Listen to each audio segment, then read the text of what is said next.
Hello， 1400公里干过来。好，你好，同意了，带回来。你先告诉我什么问题？这个急加速车抖，然后4驱车拆了，换成2驱的了，完能稍微能强一点点。来，上车。上车。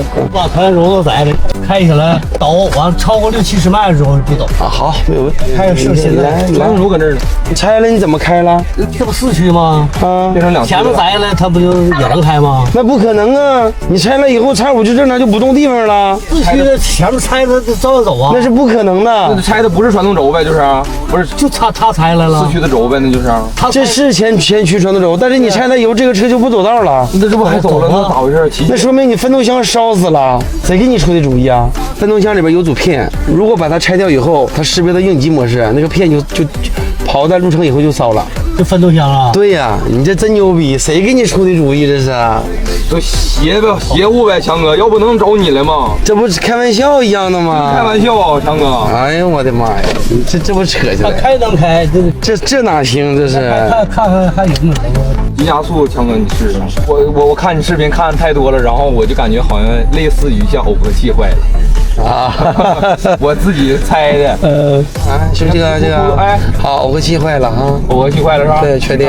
分动箱呢？分动箱，你这个肯定是烧死的状态，要不然你把传动轴拆了以后，它就开不了了，能明白吧？你昨天晚上来的啊？对。来，先给你看，啥问题啊？它是一响，好，来。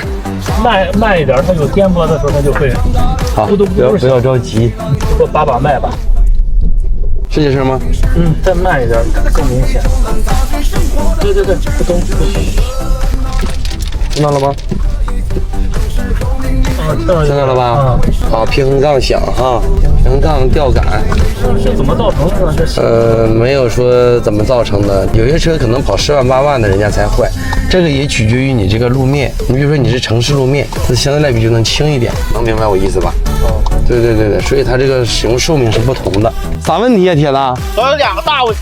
你说，一个是尾气味重，然后再一个就是这车起步呢，你要是猛踩油，光怠速上来不走道。哎呀，好，不用试了，前进档离合器片烧了。起步起来以后，你就怎么踩它也没事了。对，前进档离合器不行，前进档离合器漏压，一个变速箱坏了，修一下就 OK 了哈。还有什么？就是车里有尾气味尾气味哈。好，再跑一下尾气。完了再比如说走那个土道，车里进灰，那你这车指定是密封有问题。密封有问题啊。我给你秀一下，这个哈，把这个位置尾气味在这儿，这两侧不有出风口吗？一边一个，把杠拿下来，把换气口啪打死，撞好就 OK 了，非常简单。下一位哪一台？你好，聊尖啊！你先告诉我什么问题？就是我感觉就是它这个车启动的时候，就车会抖一会儿嘛，怠速下。抖多长时间？怠速下来以后不抖，那是这个车的通病。然后它这个就是开起来以后，噪音就嗡那种感觉，速度一起来。好，再试一下啊！你这是都咋开了？这轮胎都磨没了。轮胎好像应该是不行了，这都磨没了吗？对，马上换了是吗？对，而且这前轮轴承也完了。你这轮胎老严重了，你看这轮胎这都掉渣了吗？哎呀，我的天哪！修车的吗？找别人找你是不是有点浪费手艺了？我那个后视镜那个后影像没有补上了，还得对它。你这个是后加装的，有可能这个线会断。它有那个线儿，这线儿能看着，但是影像看不着。那就说明这摄像头现在不供电。你挂一下，我看一下。你挂到档。OK， 我看一下姐。你等，别动。哎，行了，姐姐，这摄像头坏了，后天来找我。啊，走吧。走了啊，真的走了，铁子。我这个毛病比较多。第一个就是我这个车凉车的时候不响，热车的时候不响。我热车放一会儿，然后再踩油门，它这个皮带响。我皮带换了，是劲响吗？对，就是响个一共响个4-5声，它就不会再响了。就这会儿因为踩油门太。对，你这哪是皮带响？在哪儿？谁告诉你皮带响？这不扯淡呢吗？怎么能是皮带呢？来，你给我轰脚油门来。